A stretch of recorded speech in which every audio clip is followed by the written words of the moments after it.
Welcome everybody.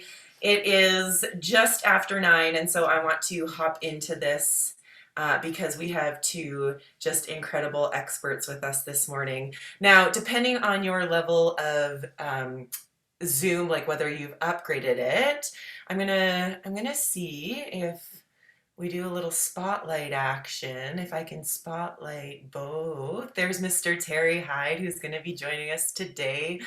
And let's see if I can add the spotlight to Miss Natalka. Yeah, look at this, look at this. If you aren't able to see everyone, just put it to gallery view, and then I believe that you can see who you need to.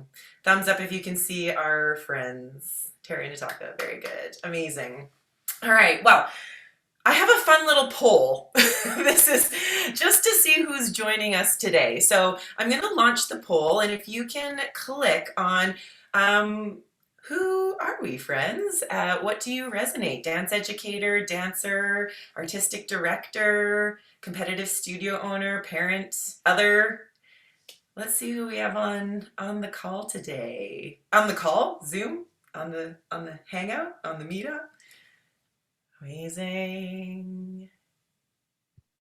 Awesome. So lots of dance educators, dancers. Nice. Few artistic directors, studio owners, parents. Go parent. I mean, you're probably a parent and a dance parent and a dance educator and a studio owner. I know some of you on here are. You're like, I fall under all the labels. Awesome. Awesome. Okay, I'm going to end that poll. It's just good for all of us to know. We got a lot of dance educators and dancers, which is fantastic. I think I can, let's see, poll two, let's go. What is your largest concern navigating 2021? This will also help give us a bit of an idea and help guide some of my questions. Planning without clarity or certainty. Yep. Getting back to live performances, keeping the kids in dance. Yeah, keep the business going. So lots of planning without clarity or certainty. Yes, and I've even heard both Terry and Natalka speak a little bit about that uncertainty and even a bit of perfectionism that wants to boil up in us, the control, perhaps. Awesome. Okay, so a lot of the planning without clarity or certainty. Awesome. And then this is our last one. This is the little like check-in. What's your go-to self-care practice? Outdoor walk, wine. I see a lot of wine on Instagram, so I'm going to take it that some people love the wine. Exercise, journal, bath, creative project, any of those. Yeah.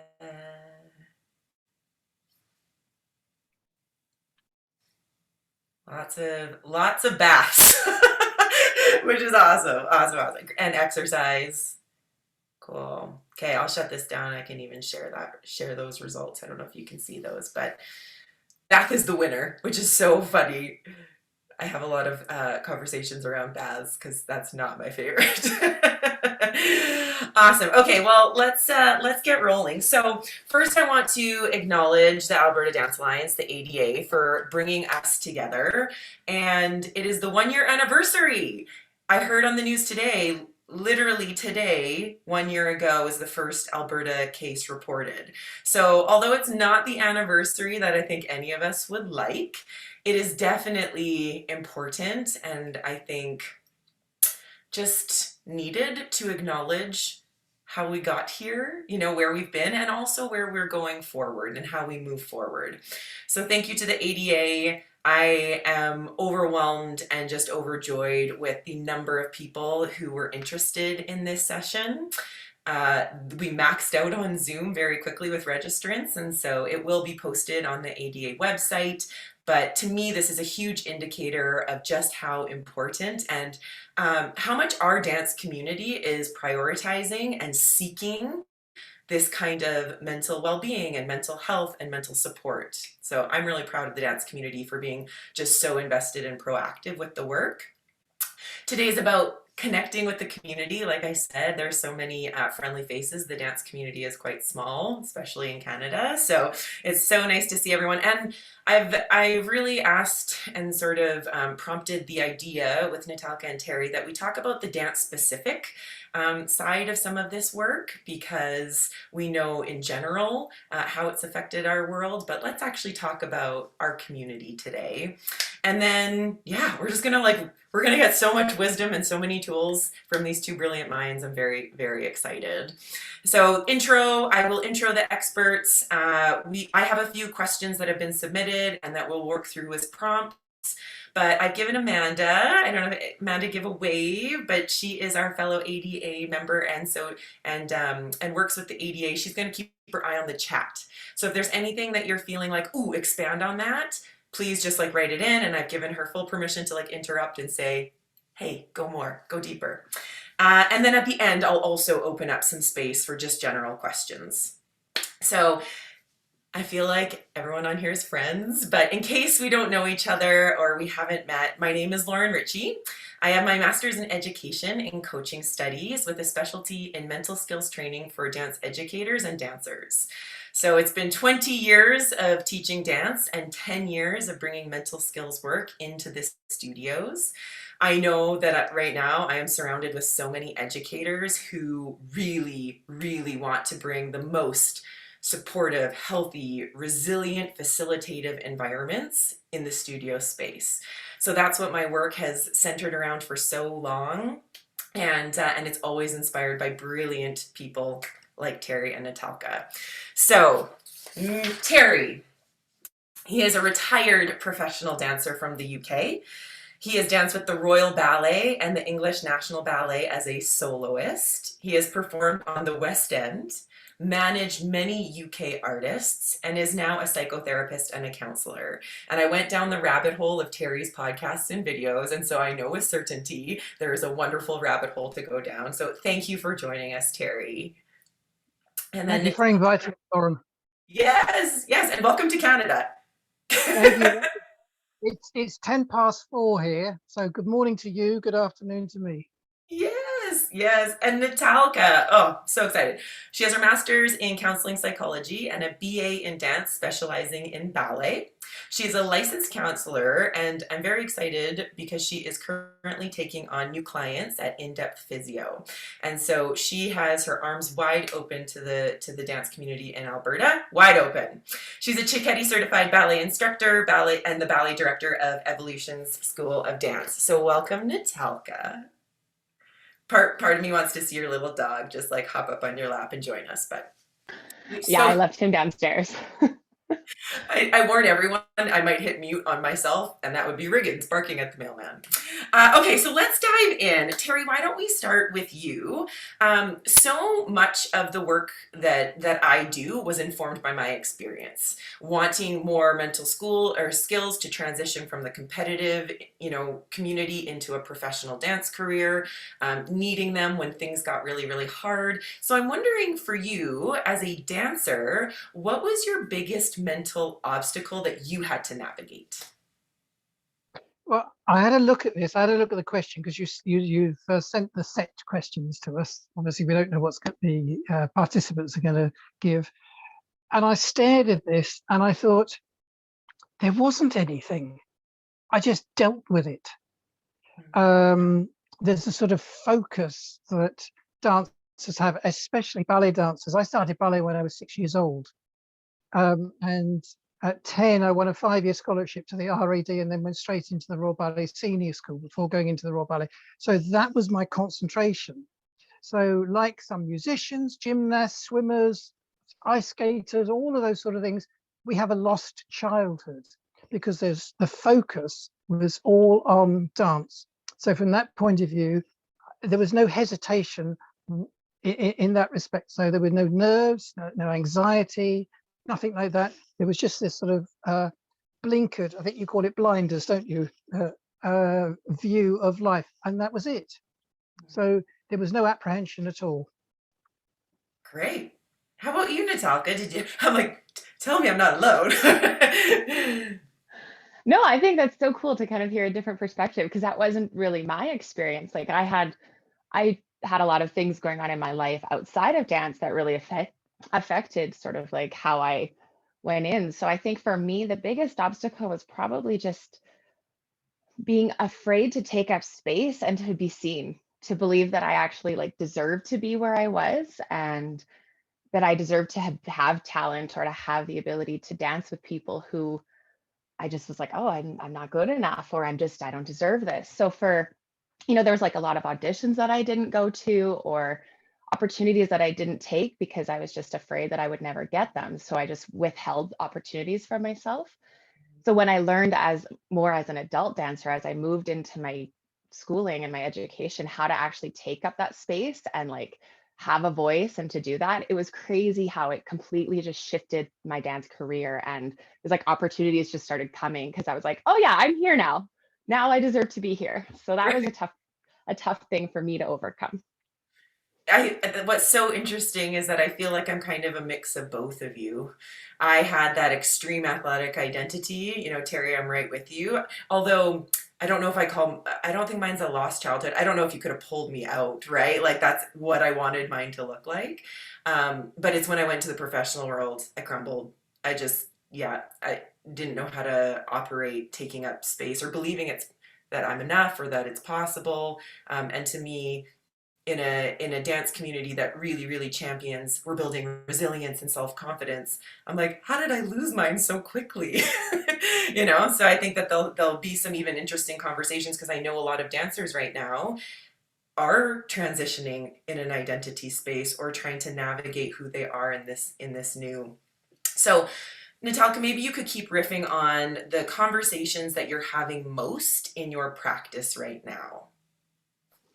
So my practice, I keep them separate in my brain, sort of my teaching practice and my counseling practice. And with my students, like my dance teaching practice, we're talking a lot about accountability and motivation, and sort of this, a year into the pandemic, a mixture of how do I hold myself accountable while still offering myself grace for the tough year that I've had, but still being able to show up. Like at this point, we need to we need to move forward, and that's a tough conversation with some of our younger teens right now.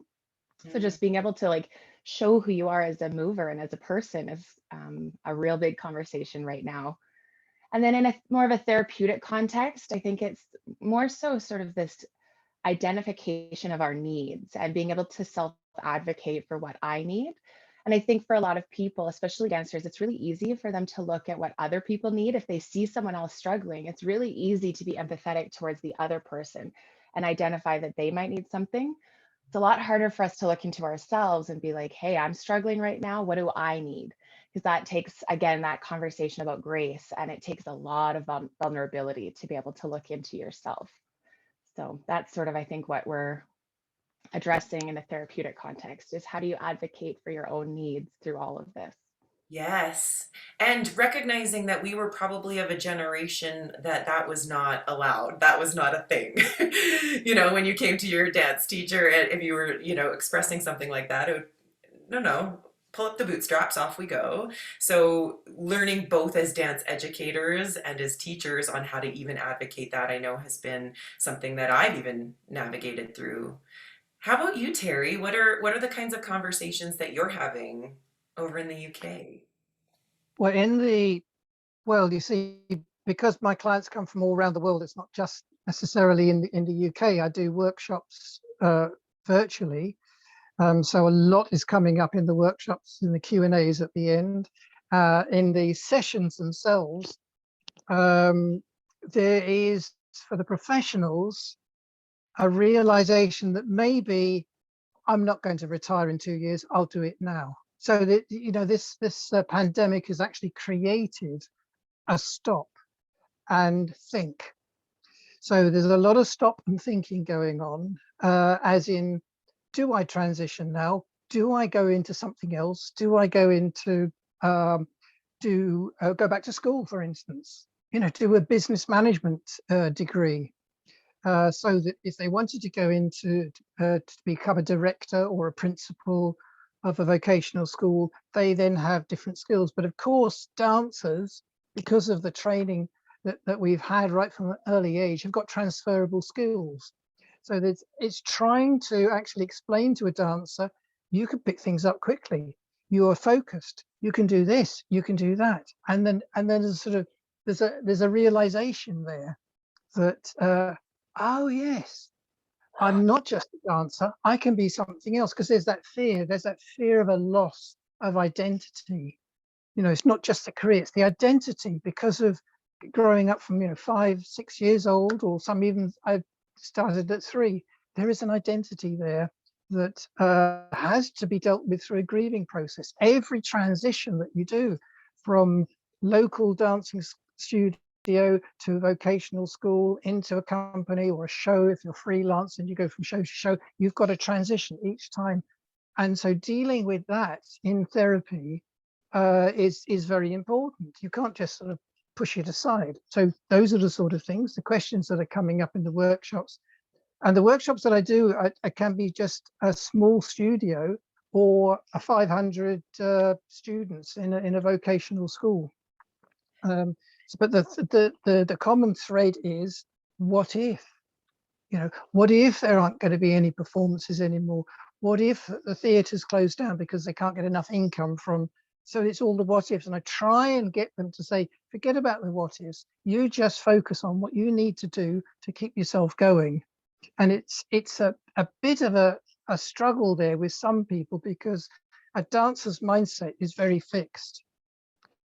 And from a psychological point of view, there's a fixed mindset and a growth mindset. Except I call it, because I deal with dancers, I call it a flexible mindset. They need a flexible body and a flexible mind. Natalka's with you, Natalka. Yeah. Is that a question, Natalka? Yeah, no. That's what I call it too. I say fixed and flexible, and it's because when I was in my practicum, my professor was always like, you need to be more flexible, and I was like, oh, this is because I'm a dancer.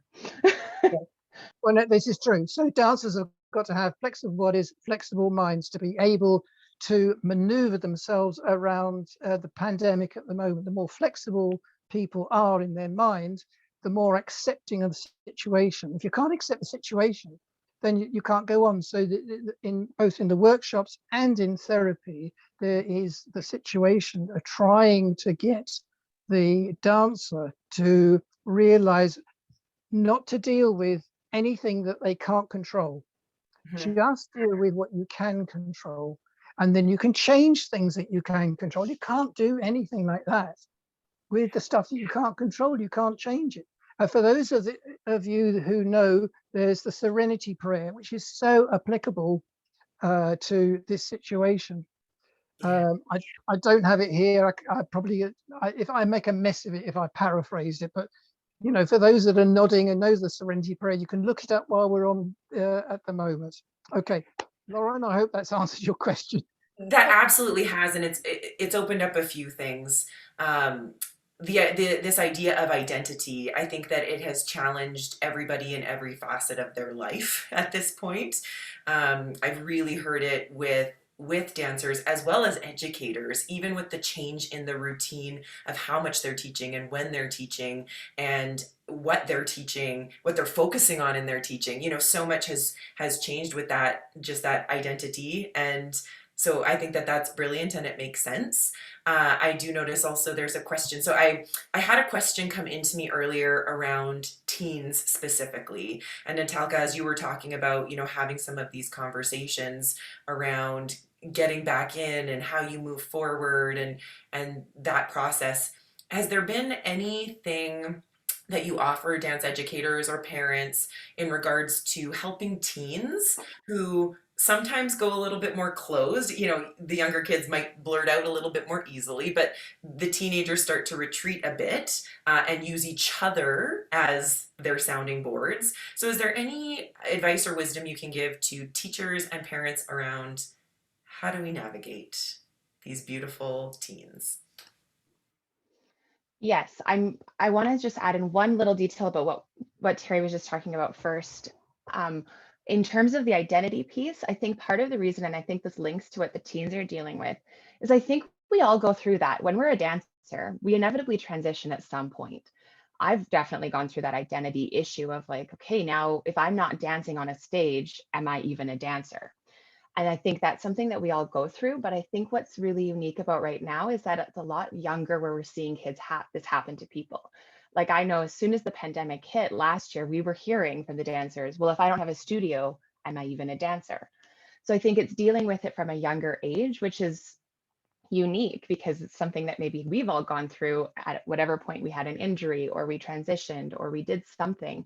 But it's harder to deal with when you're a lot younger and you've never gone through this before. So yes, definitely the retreating, I think, is a totally normal reaction. The developmentally, they would rather connect with each other than with their parents or their teachers sometimes. This is where it gets really tricky though. I've talked to some of the Alberta teachers about this kind of through the DSA group is, being really concrete about your boundaries as well. We're empathetic and we're there for these kids. But inevitably in the end, like we are their teacher. We are not their therapist. There's a lot of that sort of what can we do? My approach is always to recommend using strengths-based with those teenagers when they're really withdrawing, really draw out their strengths. Send them personal messages about like, you're doing really well on this, and light them up in ways that they're probably not really finding for themselves right now, because they can really sort of suck themselves down into a hole where everybody is sort of living in that. And just finding, even if it's like really, really small, sometimes when they're having a really bad day, you might have to look really hard to find whatever that little thing is, but whatever it is, you nail it so hard. Like you did that one thing so well, and just keep repeating that for a lot. Yes, I love that. and I also, that's a reminder for us to do it with each other, to have that compassion for your partners and your colleagues who are also going through so much of this. I see there's a question around how to create multidimensional dancers so that the feelings of loss of identity aren't so great. So part of my story is essentially I went through an athletic identity crisis, right? I had totally enmeshed all of my extra time, all my self-worth, all of my achievements with dance. And what I'm hearing and seeing is that, yeah, that's still happening a lot. And we talk about it with, Heart of Gold with Olympians, maybe the people leaving NHL and NFL, but like dancing is an early sports specialization. Like Natalka said, this goes through a little earlier. So Terry, is there any way that you guide dancers who, yes, they absolutely, I'll speak for myself. It's like, I want a standard of excellence. I was going for the big win, the big stage, the big company. Like we're going to imagine whatever that is. They want a level of excellence, but is there a way that you can guide them for that level of excellence and also not totally be defined as a dancer? I think from a therapy point of view, I can only generalize because obviously everyone is unique.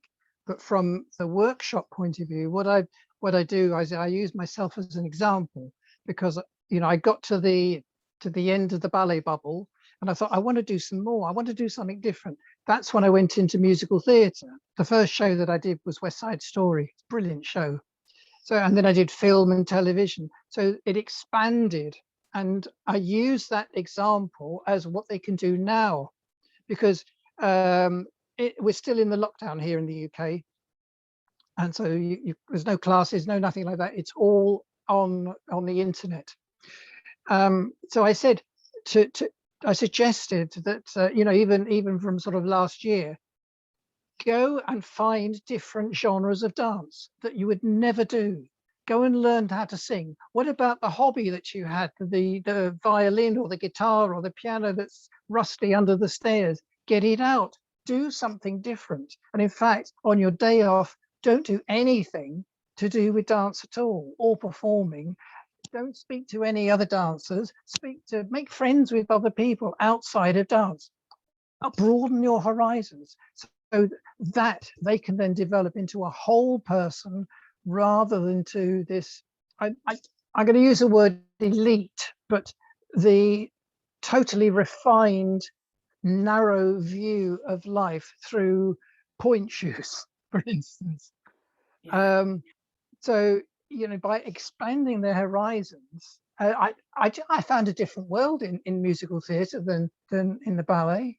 It was incredible. I just opened up. You know, I had to start from the bottom to go up again. But then moving on from my example of doing that, what Natalka was reinforcing about the identity, because of a family issue, I had to give up performing at my peak. And it wasn't until over 15 years later, when I trained as a psychotherapist, I had to go through 4 years of weekly therapy as part of the training.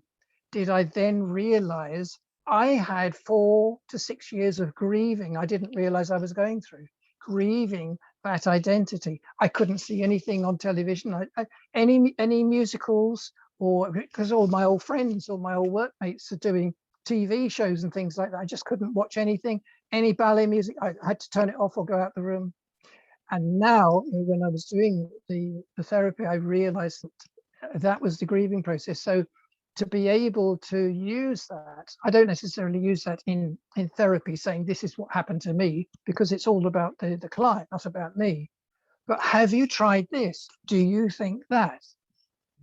And I'm wondering if, so it's getting the person to actually understand that there is a grieving process, you know, what they've left behind. Even though they've become a teacher, there's still that dancer. That's it. Yeah, that's a I beautiful. see some nods there. Yeah. I mean, not if that resonates. Yeah, absolutely. I don't know if anyone, who's made that transition hasn't had to go through that.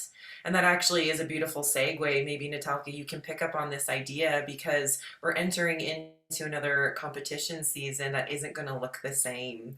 And there's many students and teachers, I think, just trying to wrap their heads around what this is going to be.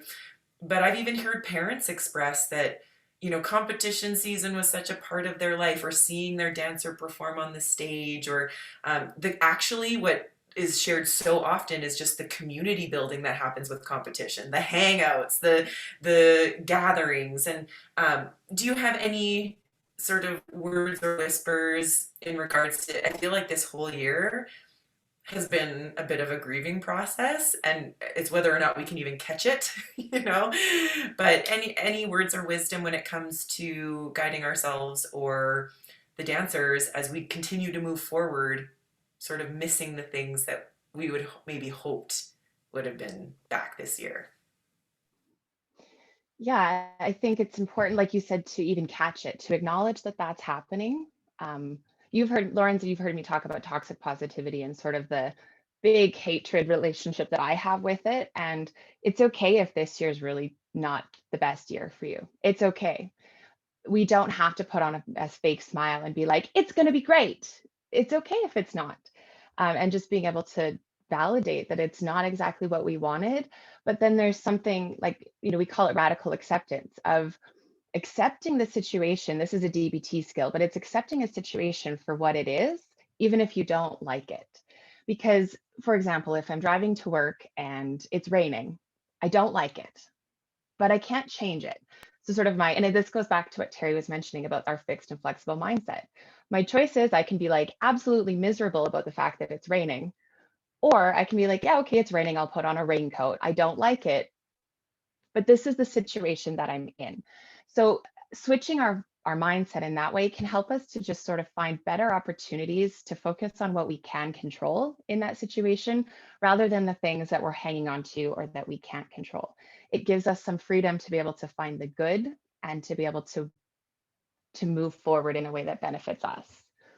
But Yeah. it's okay to have that grieving. It's there. We have to acknowledge it. And grieving is a process. And it's not a linear process. It's like backwards, upside down. It's not going to be straightforward through. It's going to have a lot of different pathways. So, yeah. Yeah. Thank you for that. One of my favorite questions from Karen Ryvick, who does a lot of the resiliency research, is taking a moment and just asking, what's beautiful here? And valuing that just wherever we're at. Just find something good in this moment. And yeah, I appreciate the conversation around the toxic positivity, because I think our instinct has been that we're the teachers or the leaders or the parent, and we gotta like and the reality is yeah, there's gonna be a lot, and everyone's gonna come in maybe a different space each day. So that's Yeah, and like all this stuff that we've just been chatting about before about identity and all of this, it all really comes together because, I mean, really, if you look at it for these younger people, how lucky that they actually get this opportunity as a younger dancer to even start to explore what their identity is outside of dance. Because for a lot of us, we just didn't. Dance was like, that was who I was. And so when we lose it, it's like, I don't even know who I am as a person. So for them to build these skills now is really like, I think it's super awesome. It's something that is like a huge benefit. And it teaches at a much younger age that your self-worth is not tied to your dancing. You have inherent self-worth because you were born. You have this worth, and it doesn't matter whether or not you have a high gold. yeah. Those are great things, but that doesn't make your value as a person. So all of this lived experience is going to help these dancers to be way better artists because they can bring so much more to the stage. Like Misty Copeland is a phenomenal technician, but really what made her such a phenomenal performer and artist is her lived experience. It's the adverse experiences that she went through as a child that really brought so much life to what she did on stage, does on stage. So Yeah. I think there's so much to be said for adversity and how it can inform art too. Absolutely. I've been on the validation kick of just overwhelmed every time I see just how much external validation has been placed not only in our dance community but in the world. And I had the conversation actually last night around the one of the most beautiful things for me to see and be a part of, even though it was hard, was the removal of external validation from all the competitive kids. No exams, no gold medals, no gold stars, no platinum, ruby, diamond, sapphire. It was just, okay, here we are. Let's reconnect with some of that love of dance. Terry, I would love to know if there are any myths or misinformation around mental health in the dance space that maybe when you hear it or when you run up against it, you're like, no, it's not true, or like, stop doing that. I think I'm going to be disliked in a way from psychologists here, if there's any psychologists watching.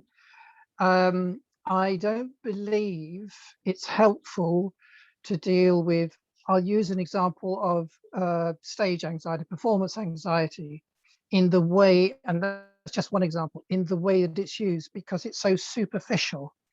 It does help the performer do that performance, but the way that I work, I'm a psychodynamic psychotherapist. I work with the unconscious, and all of those triggers are created by our childhood or a trauma when we were growing up, or even a trauma in adulthood. So just to be able to say, yes, you can go on, you can do that. It might help the symptoms. So people come to therapy with symptoms, but it's the underlying factors that have created the symptoms that, right, a cellist, okay, and a double bass player, classical and jazz. We just discharged him. He had only 6 sessions, and he hadn't played his double bass for some time because of the pandemic, because there weren't any venues to play in, and he had a very deep depression and anxiety as well on the GAD-7 and PHQ-9 scores. You'll understand that, Natalka, no one else will. These are our measurements. And what actually happened was that in his childhood, he was in goal in what you call soccer, what I call football, and he let the winning goal in. He didn't stop the other side winning. His mother gave him a cup, a little pretend cup, and he was so pleased about it. But his father, being so negative, said, well, you didn't win anything. Well, so he really put down the fact of the cup. From that point, he then realized he was useless. That's what he took on board. So in all his playing, and he was a natural musician, he's always had that low self-esteem, not good enough. And he's played with some of the most incredible players. He was naming them for me in these performances. He said, yes, but I didn't do that well. I didn't, because I asked him about how does he take compliments. And so from that, it was all to do with the childhood. And when I got him to start talking to his double bass again, not even playing it, asking it how it is, what it feels like, because I work a lot with imagery in my therapy sessions. He then realized what his father had done and what his mother said. You've got a positive and a negative there, and he's a very sensitive person. So you've got a question here. What have I found most curious right now? I can get onto that later, but we found out that it was that's created the low self-esteem, and then he's built up over those sessions. And he was playing after the 5th session. He said, I'm going to play, and he said it was really great. I didn't judge myself, etc. So my beef is with people, mostly psychologists that work on the fact that we could just change their way of thinking. Not in just that one thing. You have to deal with the underlying factors. Okay, cool. I have a loop around question, but I want Natalka to answer that question first, and then we can play. Sure. I think for me, it's this myth in dance, and it's certainly there's like small holes a little being poked into this, but this idea that it's rooted in tradition and it's always been this way, and we turned out okay, so it's just fine.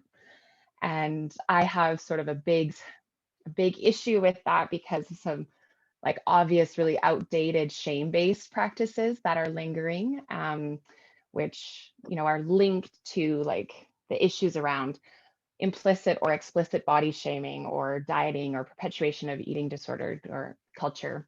And then really like this idea, it's always been this way, especially ballet, because I love ballet, but this idea that it's rooted in tradition. And for me, there's a lot of what's wrong with that statement is just that it really perpetuates the systemic social injustice issues that are so still prevalent in dance. And so, yeah, there's sort of this dichotomy between how do we hold on to tradition and also fix these huge social injustice problems that have been a huge thread throughout dance forever and are still, I shouldn't say forever, but for a very long time, and are still really, really prevalent and causing a lot of harm to people who are working in the industry. So. Yes. Yeah, I agree with that wholeheartedly. Over in the UK and other parts of Europe, there's a great upheaval now of naming the bullies, calling them out, especially that the artistic directors and the principals with very strong narcissistic tendencies, that they are not wrong. Everyone else is wrong if there's a situation. I think there's been 4 years in the country below you, just south of you, with a narcissistic leader, which is an incredible example, because nothing he did was wrong. So when you're looking at artistic directors, there's still pockets of that going on, but there are the people, and Natalka was saying about that's the way I was trained. I'm okay. Well, of course you're not okay. Actually, if you'd actually went to therapy, you'd find out you're not okay. And why would you want to project all your own issues onto young students? Yeah. In the way that they still do. It is a shaming as well, and pulling them out in front of the other students, even in a positive way. Look at Jane. I want you to do it like Jane. Well, poor Jane probably thinks, I don't want you to look at me. And so they're creating so many issues in that. Thank you for bringing that up, Natalka. Yeah. We can absolutely make elite dancers and athletes and artists without abuse. It is, yes, we'll probably have better artists when we start really making that a common practice. I agree with you there, and what I advocate is a caring, supportive way of teaching them, which will mean that they're not learning in fear, they're not working with fear, because fear will then create tiredness because they had to do it again, which then creates injuries, which then creates a shortened dancing lifespan, a shortened career level, if you give them the support that they need and allow them to feel safe about talking about their emotions, then they say, actually, I'm not feeling well today. You know, my grandmother died, and okay, we'll use someone else. But there's a fear that if I'm not there doing that part, someone else is going to replace me, or I won't get another year at college, or, you know, whatever it is, there is fear. Yeah. So now I'm like, now we're in my wheelhouse, because this is where I want to empower and educate and support the dance educators so that they're not coming out of the dance studio space and going back to their, 9-year-old jazz class, that kind of experience. So I love the quote, "The good old days were not good for everyone." I think that Natalka and Terry have both highlighted that, and we've obviously had some of those lived experiences at times. So I'm wondering if both of you would be willing to share one thing that you would give to the dance educators that in your profession you would still say is in their scope of practice. Because what I see is, and observe, is there's kind of all of these gray lines, and everyone has a different line. And like Natalka had referenced earlier, as a dance educator, you're not their therapist. And heck, even as a parent, right? There might be some things that support another voice, another perspective, helps support them through that work. So Natalka, is there anything that you would sort of whisper to the dance educators and the teachers who, we're trying to create resilient, facilitative environments. We want the dancers to be training in the healthiest, most supportive way possible. I was hoping you would have Terry go first, because I think I'm still thinking. Terry, do you want to go first? That's okay. I think I can sort of push out an answer here. I think I have a million thoughts going through my head, though, so it's hard to sort of pick one here. But like a tool that Lauren and I both use, and I know we would both recommend it, is video yourself. Listen to what you say. It's surprising what comes out of your mouth, even when you have the best of intentions. You can learn so much about some of the biases that you are carrying from your own training that are coming out in how you're teaching. Things that you absolutely do not want to do, you'll see that you do them in a small way, despite your best attempts. And the best way to find that is to catch it, recognize it, and then work on it. And you don't notice it when you're teaching, because you're in the moment. You have to really sort of create that space to be able to look back and take that reflective practice. For me, it's like, I would always recommend just being so mindful and relearning how to say your corrections. Avoid talking about things like tummies or specific body parts that are not anatomically correct. Use anatomy, because when the dancers understand what their anatomy is, there's not really an opportunity that they can understand, or that they misunderstand you as you thinking that they're fat because you talked about their tummy. We have to be very, very slow in how we're adjusting our corrections. But the more we sort of chip away at some of those things, the more you'll start to notice that your dancers respond. And dancers respond always better, always, always better to positive reinforcement than to fear. I love that one. Thank you. Terry, do you have some wisdom? Oh, I do.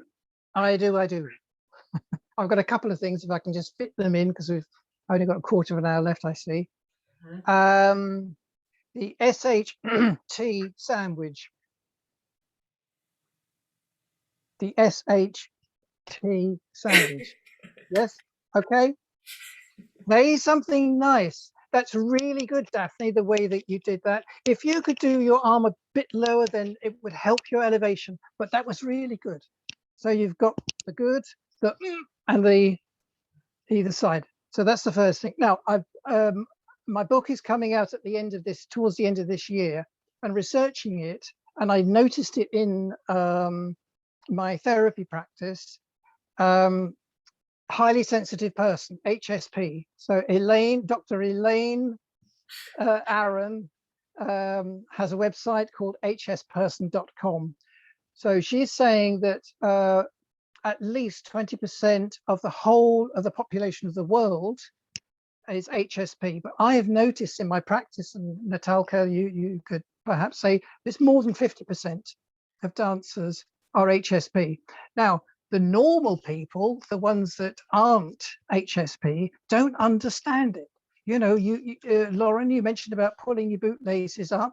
It doesn't work that way, because a highly sensitive person, and I'm HSP, but I'm an extrovert HSP, so you wouldn't have thought so, that I'm a highly sensitive, but I can get hurt easily by someone's words or someone's actions or someone's deeds. But having had that 4 years of weekly therapy, I understand how to deal with that now. But other people that just take it like that, and you also find that highly sensitive people are the listeners. So people will then plug themselves into that person, offload, thank you very much, pull out the plug, walk away, and that person goes left, devoid of any energy, or because they have taken it all on board. So highly sensitive, where was I going with that?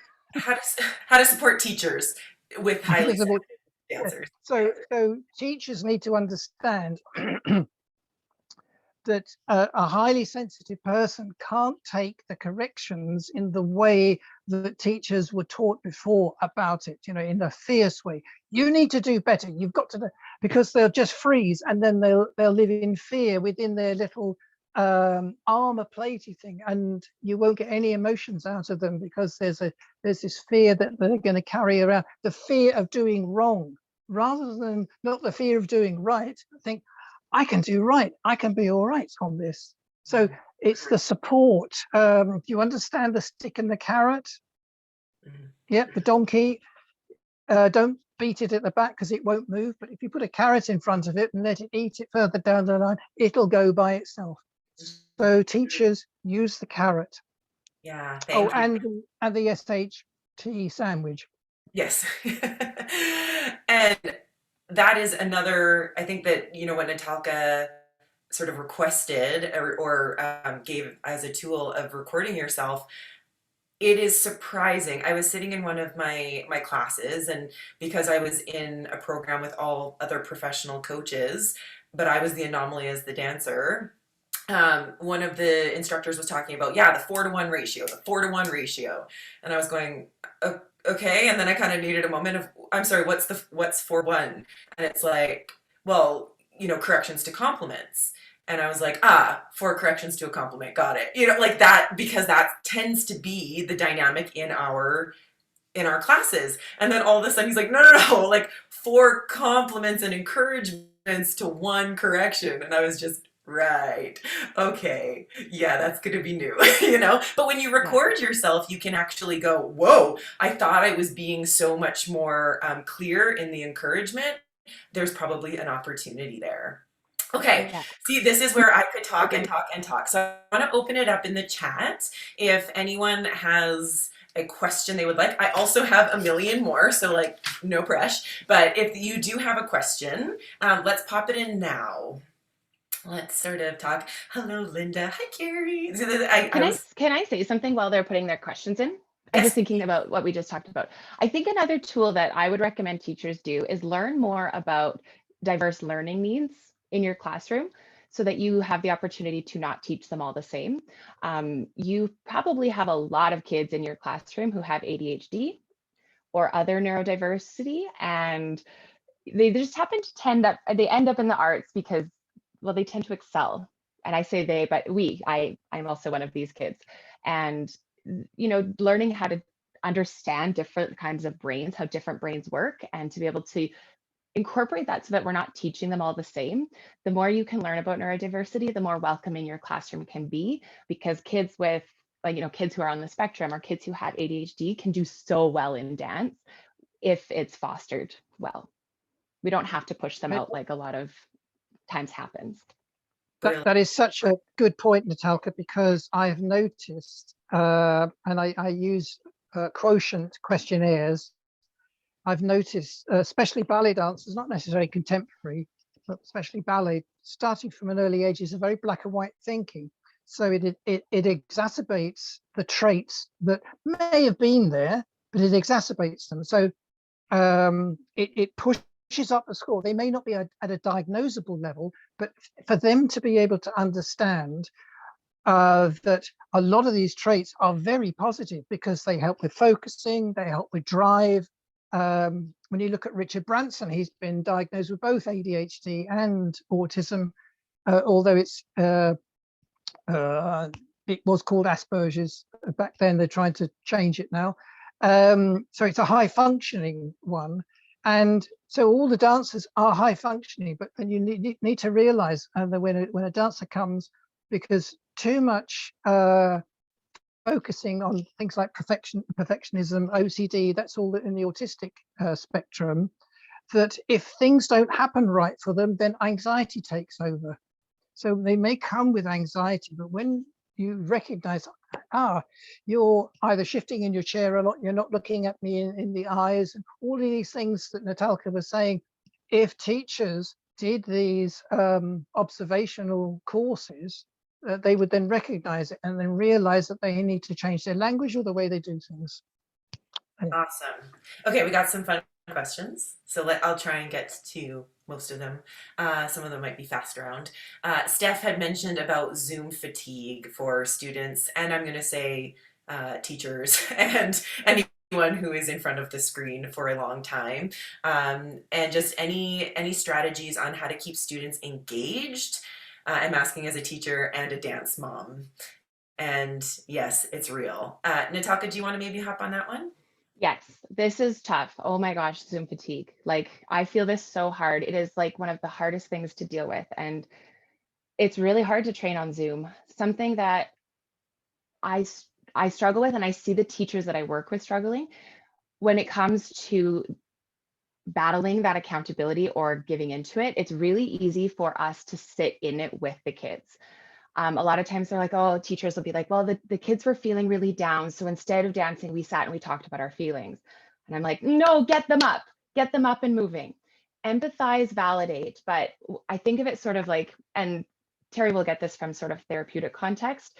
If a client is really depressed and they're down here, I cannot sit down here with them, or we'll just sort of sink a little bit further into it. I also can't be way up here and just ignore where they are. I want to be just like one step above so that I'm empathizing with where they're at, but I'm also doing just a little bit of cheerleading to be like, yeah, that's really hard. And you can do really hard things. So let's talk about how we can keep moving. Another thing that really helps is routine. As Lauren mentioned earlier, Zoom meetings you turn your camera on right at 9 or at 9:01 these days. Creating the space in your life, if you're doing stuff on Zoom, make a routine, because we have a routine for going to the studio. We still need that for when we're doing our home classes. So I tell my students, like, you need to have your dance attire on. You need to have your hair done. You need to show up into your dance studio at home 15 minutes ahead of time, just like you do at the studio, and go through the same process, or whatever, a different process, but something that helps you to transition. Because I know that when I just walk down my stairs and start teaching, it's not really enough time for me to transition. And then I don't want to go next time. So creating that space for those transitions that we would normally get with the drive to the studio and the drive home can really help with the Zoom. Yeah. And if I can just add on that, allowing I mean, I know yours are super little, but the kids that you can't even talk it through, if they are a part of their routine and they're creating it, that you're then also giving them a sense of autonomy, of how they can own the process and how they own showing up, which is also connected to motivation, right? So I think that that's a brilliant idea. When we were heavy into Zoom, we all made routines, as Natasha. Yeah, and people often think that you need motivation to do a behavior, but it doesn't, like, we know from research, it doesn't go motivation behavior. It's the opposite. We call it behavioral activation in CBT, but it's like, you do the behavior, you're going to be able to do it more. But the more we sit around and wait for the, like, oh, there it is, now I want to do it, it might not come. You have to just start doing the thing even when it's hard. Yeah. Terry, okay, we're going to go a little bit of a fast round because we only have 5 minutes. Terry, what is the name or the title of your book that's coming out? It only has a working title at the moment. The working title is Mental Health Self-Care for Dancers. So I'm going to put up a slide with all of our contact info, and you can just follow, follow Terry, follow Natalka. I'm going to go at corrections to compliments. Can the compliment be good job at taking the correction, or should it be a compliment that's unrelated to the correction? Could you just repeat that last bit? So can the compliment be good job on taking the correction, like good job on straightening your legs, or does it have to be a compliment that is unrelated to the correction? Does it matter? It's a compliment. It's a good vibration. So anything, it can be worked in any way. Mm-hmm. Mm-hmm. I agree. And I think to, be specific, like when someone says like, good job, my thought is like, on what? So as a dancer, I appreciate when my compliments are, specific to like what I'm doing so that I know what to do better and to keep doing something that works. If they're just like, you're nice, I don't know what that means. So I think being, just so they know what they're doing well. Yeah. Yes. And I think this is where we'll go into a little bit. Okay, so there are brilliant questions in the chat, but also questions that I'm like, that's a 5-10 minute question. Or potentially that's a whole other session. So one of the things that ADA, asked me to sort of get a temperature on is, hey, do you want to do this again? Like it's going to be one of those sort of like, from what I see here with the curiosity and the interest, I think it's brilliant when we're talking about like how to build tips, for self-esteem, any of the like working with the highly sensitive kids and any tips on balancing their strengths, all of that good work. So before we go though, I think that these will be helpful for everyone. So we are going to give a favorite book, a favorite mental health or a great mental health resource, and then like a go-to song, just because songs can literally change your world, change your internal world, I believe. So Natalka, would you like to share your favorite book and a great mental health resource and a song? Yeah, I couldn't pick one. So I I know. have two. I just couldn't. I had a list of 10, but for me as like a human being, Man's Search for Meaning, Viktor Frankl, was like one of the most powerful things I have ever read. I read it in one go on an airplane and it moved my soul. Like, oh my God, you have to read this book. It just says so much about humans and hope and just his experience. It's like, so Man's Search for Meaning, hands down. And then for me as an artist, as a young artist, The Alchemist was hugely powerful for me to be able to just find my voice. And I read that book like probably 100 times when I was in my emerging artist phase of my career, making a lot of choreography. So love that. Do you have a favorite mental health resource? Not one favorite, no. If dancers are on Instagram, I know a lot of them are on there. The Instagram is tricky because there's a lot that I would recommend and there's a lot that I'm like, stay away from. It's really hard to navigate through.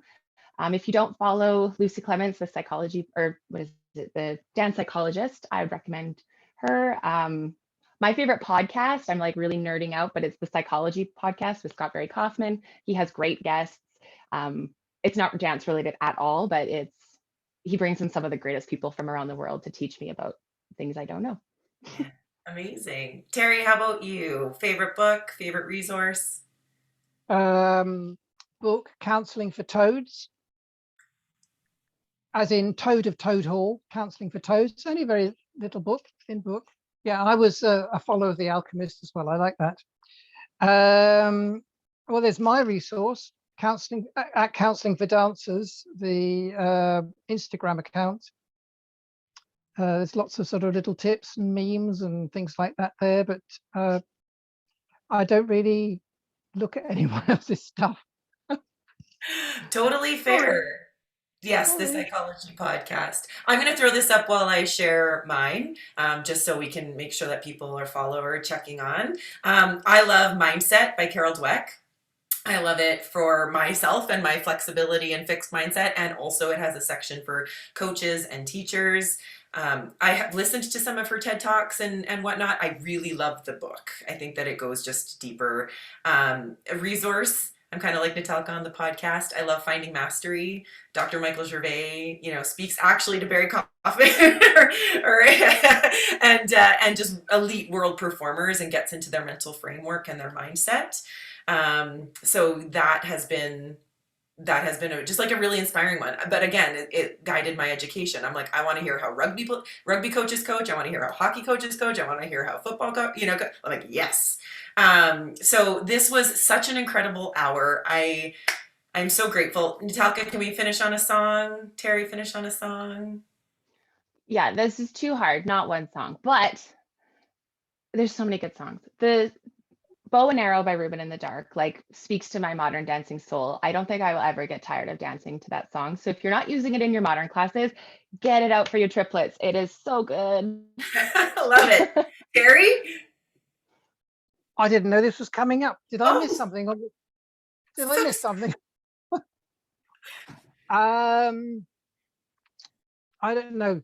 Any blues number. I'm a blues. I play blues guitar.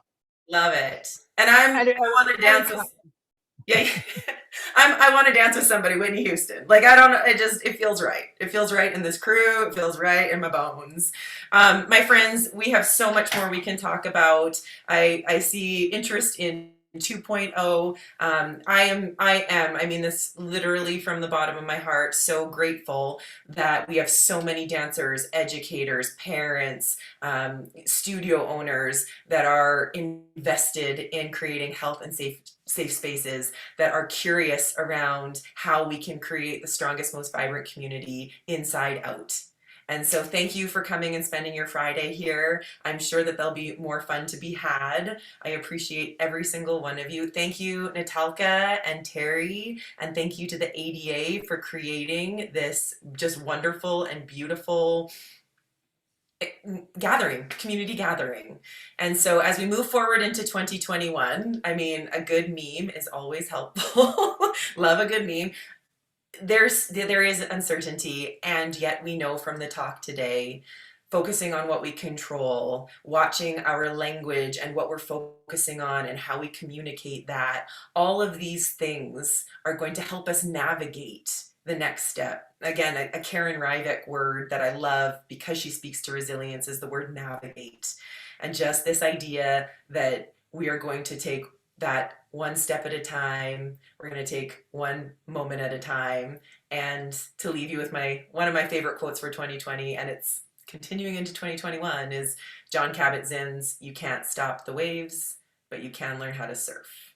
And so with that, I encourage everybody. Natalka is open. Terry is open. All three of us do online presentations and workshops. We're always a message away. So please, for both yourself and your dancers, continue to reach out, find the support.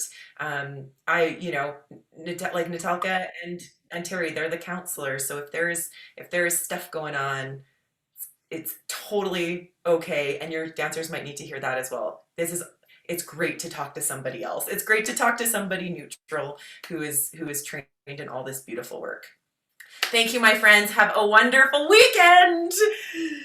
Yes, and happy 1-year anniversary. That doesn't seem right. That doesn't feel right, but onwards from the 1-year anniversary. Bye, guys. Thank you, ADA. Thank you, Amanda. Thank you, Bobby. Yes, Bye-bye. just wanted to say a quick massive thank you to you all. Thank you, Lauren, on behalf of ADA for putting this on. And obviously we see all the sentiments in the chat as well. Huge, massive thank you to you all, Natalka, Terry, and definitely something to keep in mind for a potential part 2. So yeah, awesome. Thanks so much, everyone. Good evening, Terry. Have a good night.